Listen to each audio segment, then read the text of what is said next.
사도신경으로 신앙을 고백합니다. 나는 전능하신 아버지 하나님 천지의 창조주를 믿습니다. 나는 그의 유일하신 아들 우리 주 예수 그리스도를 믿습니다. 그는 성령으로 잉태되어 동정녀 마리아에게서 나시고 본디오 빌라도에게 고난을 받아 십자가에 못 박혀 죽으시고 장사된 지 사흘 만에 죽은 자 가운데서 다시 살아나셨으며 하늘에 오르시어 전능하신 아버지 하나님 우편에 앉아 계시다가 거기로부터 살아있는 자와 죽은 자를 심판하러 오십니다. 나는 성령을 믿으며 거룩한 공교회와 성도의 교제와 죄를 용서받는 것과 몸의 부활과 영생을 믿습니다. 아멘. 263장 찬송합니다.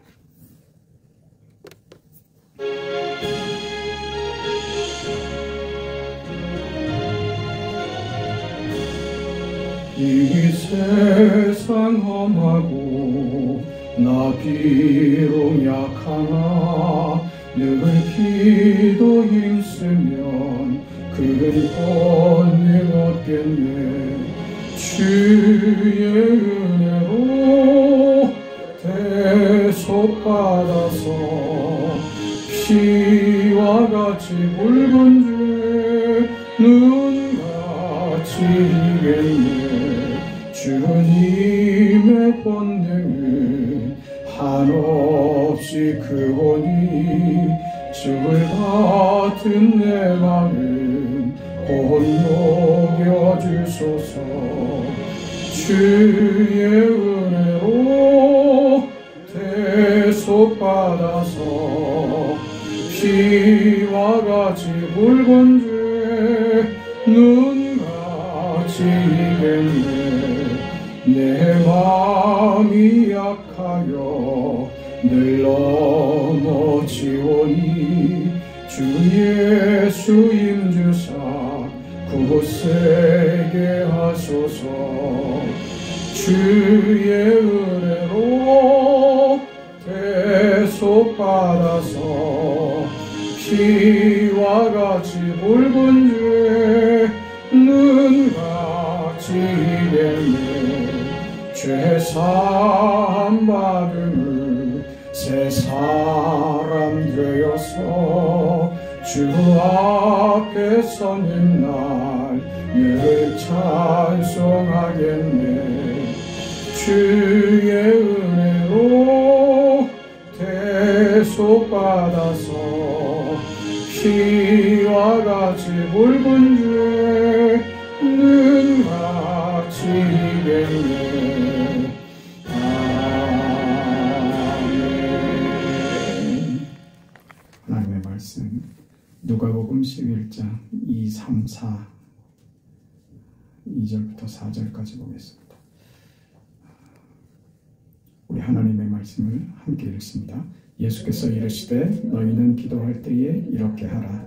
아버지여 이름이 거룩히 여김을 받으시오며 나라가 임하시오며 우리에게 날마다 일용할 양식을 주시옵고 우리가 우리에게 죄 지은 모든 사람을 용서하오니 우리 죄도 사하여 주시옵고 우리를 시험에 들게 하지 마시옵소서 하라. 아멘. 이 주기도문은 지금 예수님께서 제자의 길은 어떤 길인가, 제자도란 무엇인가 하는 가르침 속에서 제자들이 그럼 어떻게 기도해야 됩니까? 어떤 인생을 우리가 살고 있고 우리 인생에 어떤 내용을 담아내야 됩니까? 이런 질문에 예수님께서 가르치신 그 기도로 지금 누가복음에 기록이 되어 있습니다. 이 제자들이 예수님께 어떻게 기도해야 합니까? 해서 그 질문에 대해 예수님께서 기도를 가르쳐 주신 이 내용 전에는 사마리아인에 대한 비유가 있었습니다. 이 사마리아인의 비유에서 제사장과 레위인과 비교되는 사마리아인의 오름이죠. 그 오름은 그가 인정받은 것은 그가 책임 있는 행동을 했기 때문입니다. 실천하는 것이 중요하지 무슨 말이나 무슨 명분이나 그런 것으로 실천을 대신할 수는 없는 것이다. 너희에게 있는 어떤 이유도 핑계되지 못하는 것이 제자의 삶인 것이다. 너희가 어느 위치에 있고 어떤 이유와 어떤 명분을 가지고 있다고 하더라도 제자의 삶은 하나님의 뜻을 이루는 순종에 있다. 어떤 것으로도 대체할 수 없는 것이다. 너희들은 그런 인생을 사는 것이다. 이런 얘기였죠. 마치 너희는 강도 만난 자를 이웃으로 두어야만 하는 그런 현실 속에 너희들이 보내져 있다는 것을 기억해라. 그 속에서 너희가 무슨 명분을 내밀거나 너희가 무슨 이유를 만들거나 무슨 말로써 너희가 해야 될 책임을 외면하지 말아라. 그 책임에 실천하는 것, 행동하는 것, 순종하는 것, 그것이 하나님이 너희에게 허락하신 그 지위에 걸맞는 인생의 모습이다. 너희 삶은 그렇게 채워야 하는 것이다. 이런 대답을 하셨죠. 그리고 이 주기도문이 마치면 또 비유가 바로 나오는데 이 비유는 강청하는 것에 대한 비유였습니다. 그 이웃 친구가 있는데 그 친구에게 밤에 손님이 찾아왔습니다. 자기가 지금 손님이 왔는데 대접할 것이 없으니 떡 3덩이를 달라고 합니다. 이때 이 친구가 내가 이미 잠자리에 누웠다. 내가 너의 부탁을 지금 들어줄 수 없는 형편이다.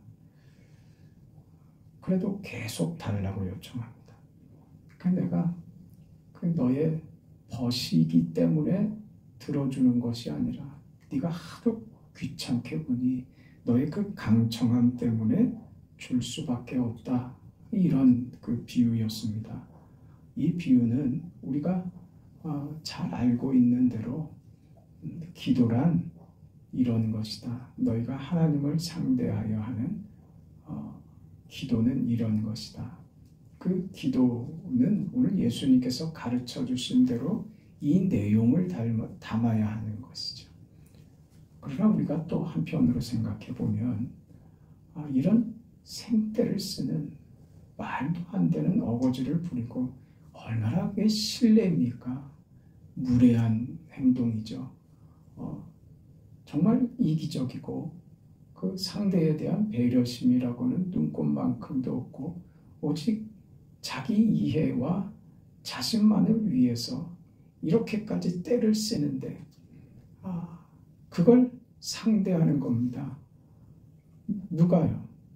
하나님이 그런 인생들을 상대하시는 거예요. 오늘 우리라고 하는 인생을 하나님이 그렇게 상대하시죠. 그럼에도 그 말도 안 되는 그런 이기적이고 하나님 앞에 무례하고 하는 행동들을 함에도 그가 가지고 있는 그 믿음을 보시고 그 강청함으로 들어주신다. 아무거나 들어주신다는 말이 아니라 기도에 이렇게 이런 요소들이 있다. 너희들이 들어줄 만한 자격과 조건을 갖췄기 때문에 들어주는 것이 아니라 너희에게 조건이 있는 게 아니라 너희의 기도를 들어주시는 하나님께 이유가 있는 것이다.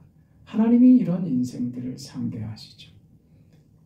예수님은 안 그러셨습니까? 하나님이 세상에 사람의 몸으로 오셨는데 세상 속에서 말도 안 되는 대접을 받습니다. 말도 안 되는 환경과 현실을 예수님께서 몸으로 살아내시죠. 이게 제자들에게도 지금 요구되는 현실이다 이겁니다.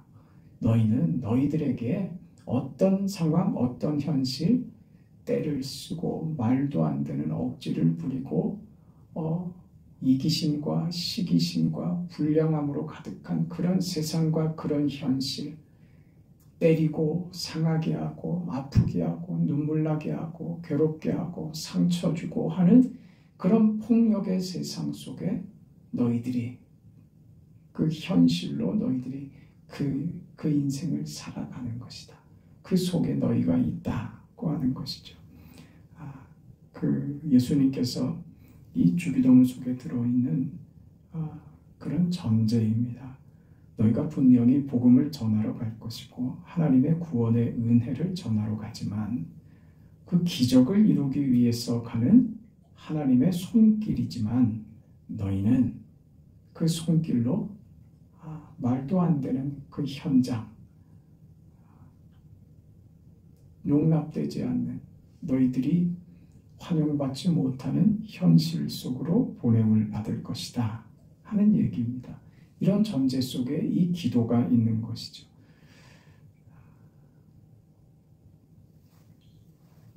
현실은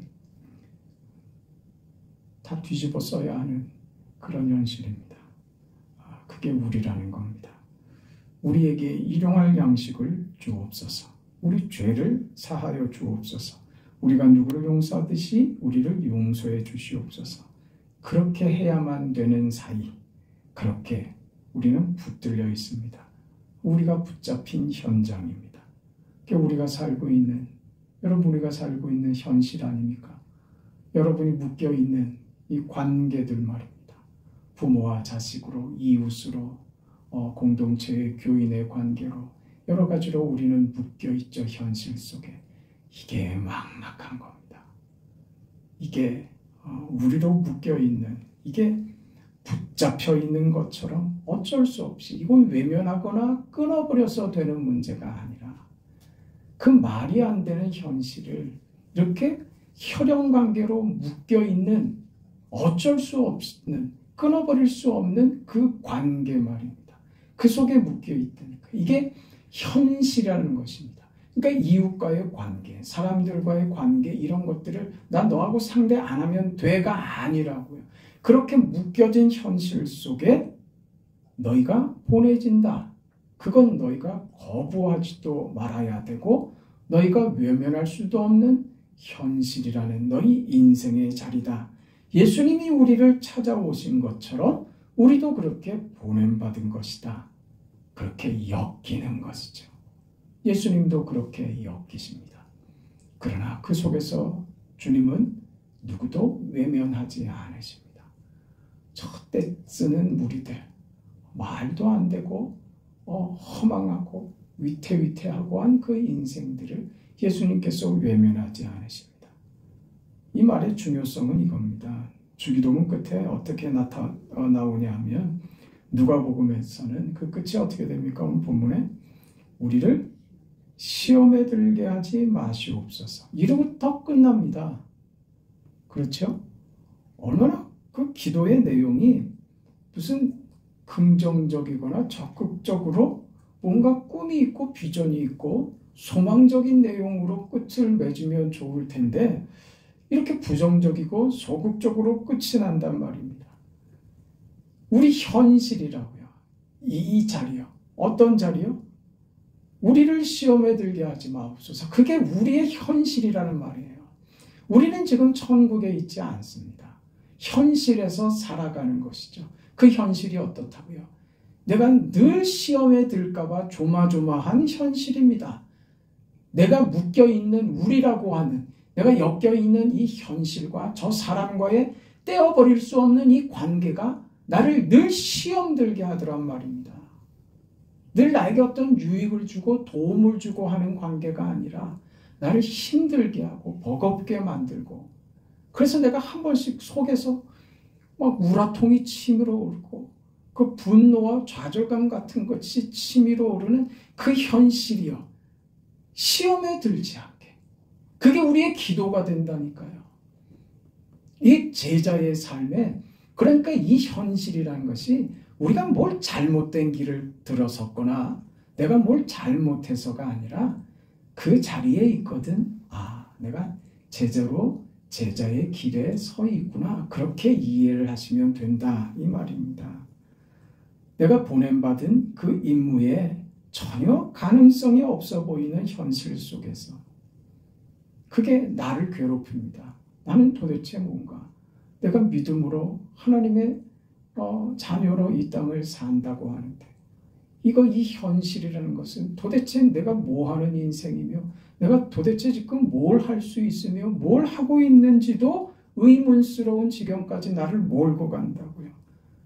내가 지금 오히려 저들을 구원하는 자의 제자의 자리가 아니라 내 위치는 오히려 내가 진흙구덩이 속에 빠져버려서 내 스스로도 구원하지 못하고 내 스스로도 좌절과 그 어떤 절망에 빠져버리는 그런 인생인 것 같은 그 좌절감이 드는 것이죠.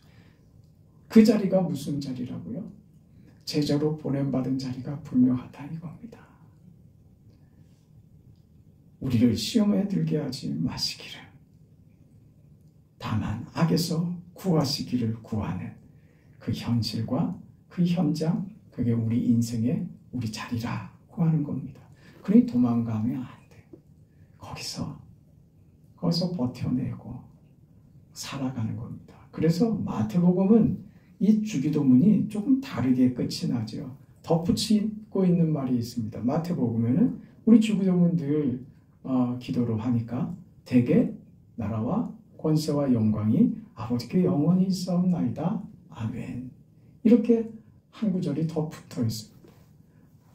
내 꼴을 봐서는 내가 보냄받은 것 같지도 않고 하나님의 손길 같지도 않고 내가 무슨 복음의 사자 같은 그런 인생 같지도 않고 쓸모도 없고 그 현실에 묶여있는 내 모습, 내가 정말 하고 싶은 일을 하지도 못하는 것 같은 이 현실 속에 어떤 여유도 없는 나의 인생 속에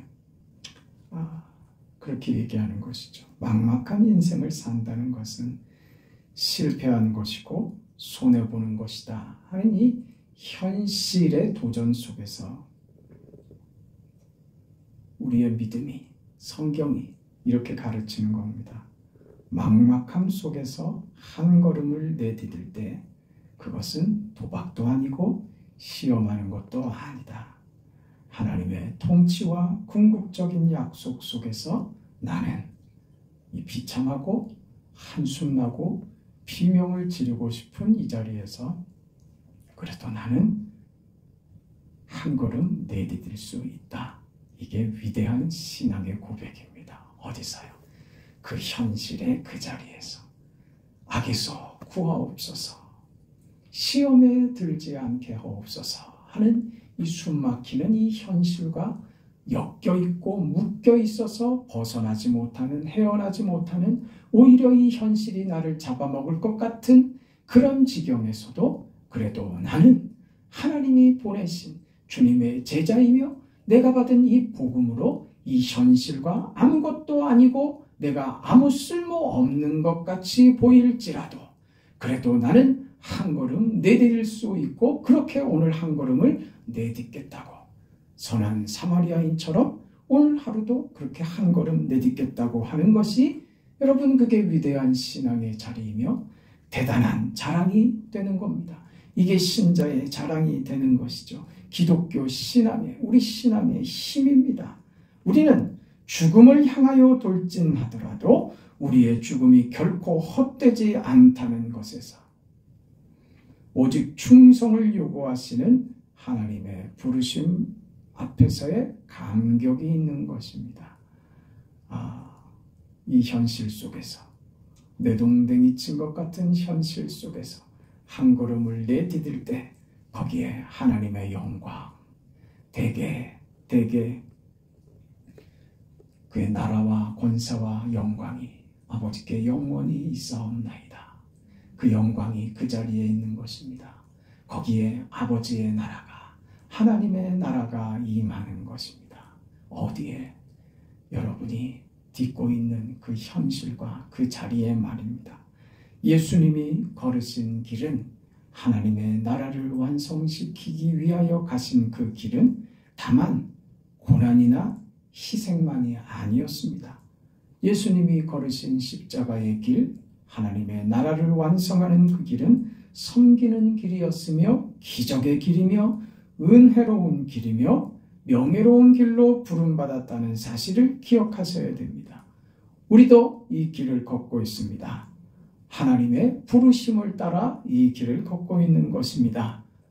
우리가 걷는 이 길은 다만 이 현실 속에서 고통과 좌절과 더럽혀지고 묻혀지는 것으로 끝나는 것이 아닌 우리에게 허락하신 믿음이라는 이름으로 허락하신 하나님이 우리에게 주신 위대한 인생이며 명예로운 길이라는 것을 기억하시라 이 말입니다. 우리가 살고 있는 이 막막한 현실에 두려움과 불안함이 결코 우리를 좌절하고 낙심시키지 못하는, 다만 그게 우리가 힘이 없어서 당하는 것이 아니라 하나님께서 부르심의 자리이다. 하나님이 부르시는 신비한 자리이다. 그 자리에 내가 오늘 서 있고 걷고 있다. 그래서 나는 보잘것없지만 하나님이 부르셨으며 그 하나님이 내게 영광을 담으시고 그의 나라를 나를 통해서 이루어 가신다는 이 사실을 믿는 이 기적 같은 믿음을 내가 받아 오늘도 한 걸음 내디딜 수 있는 용기와 자신감과 그 힘과 현실을 바라보며 눈물 짓는 것이 아닌, 현실이 다만 나에게 시험거리가 되는 것이 아닌 그 속에서 영광을 보며 믿음으로 하나님이 주시는 그 은혜와 그 용서와 사랑과 나를 대하시는 하나님의 거룩하신 계획을 마주하는 기가 막힌 인생의 현실 앞에 내가 서 있다. 이것을 믿음으로 바라볼 줄 아는 그런 오늘의 말씀이 되시기를, 여러분의 오늘 하루의 현실이 되기를 주 이름으로 간절히 바랍니다. 자비하신 아버지 하나님, 우리 인생에 대해 허락하신 그 걸음들이 우리를 망하게 하거나 그것이 아무리 힘들고 어려워 보이고 막막해 보일지라도 그 현실에 우리가 삼켜지는, 그래서 사라져버리는 인생이 아니라 그 현실 속에 묻히고 그 현실 속에 삼켜지고 그 현실 속에 마치 내가 나를 잃어버리는 것 같지 않을까 하는 두려움 속에서도 그 현실로 보내신 그 하나님께서 우리의 일상과 우리의 상황과 우리의 그 현실 속에서 하나님의 나라를 이루어 가시는 걸음을 떼고 계신다는 사실을 믿는 그 믿음으로 오늘 하루도 이기고 우리의 자리에서 한 걸음 뗄 수 있는 그런 믿음의 사람들 다 되게 하여 주시옵소서. 어떤 현실도 조건도 외면하지 않게 하시고 하나님의 나라를 위하여 걸음을 뗄 수 있는 용기와 희생하는 마음과 그저 말로가 아닌 실천으로 하나님의 나라를 보는 거룩한 인생들 되게 하여 주시옵소서. 우리에게 믿음의 믿음을 더하사 하나님의 임재하심과 통치의 영광을, 하나님의 나라를 보는 귀한 인생 되게 하여 주시옵소서. 예수님의 이름으로 기도합니다. 아멘. 하늘에 계신 우리 아버지여, 이름이 거룩히 여김을 받으시오며 나라가 임하시오며 뜻이 하늘에서 이루어진 것 같이 땅에서도 이루어지이다. 오늘 우리에게 일용할 양식을 주시옵고 우리가 우리에게 죄 지은 자를 사하여 준 것 같이 우리 죄를 사하여 주시옵고 우리를 시험에 들게 하지 마시옵고 다만 악에서 구하시옵소서. 나라와 권세와 영광이 아버지께 영원히 있사옵나이다. 아멘.